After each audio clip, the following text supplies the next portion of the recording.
Hello friends, I'm Varun Vohra, a US-based known expert in the area of IT risk, IT audit, IT security and IT compliance with extensive industry experience across top Fortune 100 companies, having authored and appeared in several media and journal publications.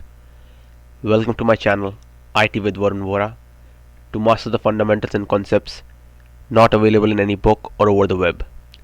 Most trusted and only channel which will help you understand all detailed steps on how to perform ITGC testing.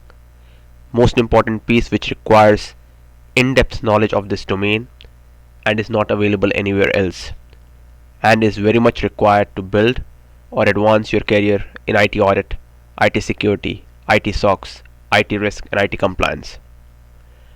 Friends, as part of our ITGC journey, I already have over 150 videos related to various control areas across application, server and database layers, with a new video every week on my channel to help you understand these concepts thoroughly to build or advance your career.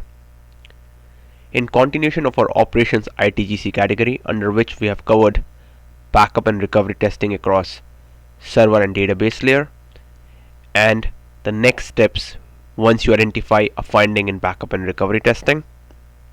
Today we'll learn the mitigating or compensating controls related to backup and recovery testing.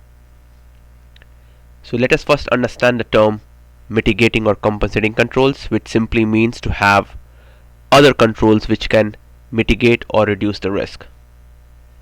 Friends, as you hear me say, everything in the ITGC world is risk driven. So we have to assess what is the risk due to the deficiencies in backup and recovery testing, as that should help in identifying what are the mitigating or compensating controls. So when you talk about deficiencies in backup and recovery testing, they are primarily in three categories, and I've listed them on the board here.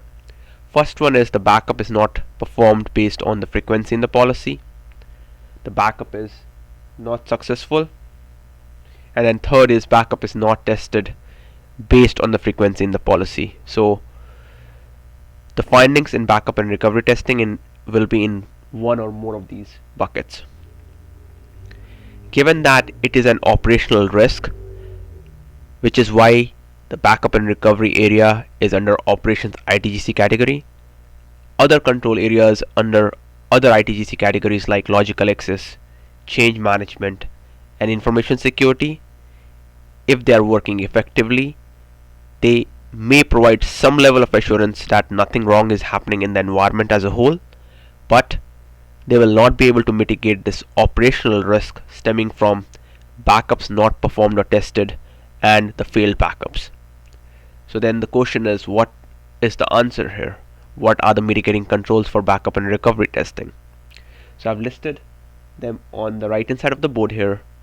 It's a slightly different approach in identifying the mitigating controls when it comes to backup and recovery, and I'll go through them one by one.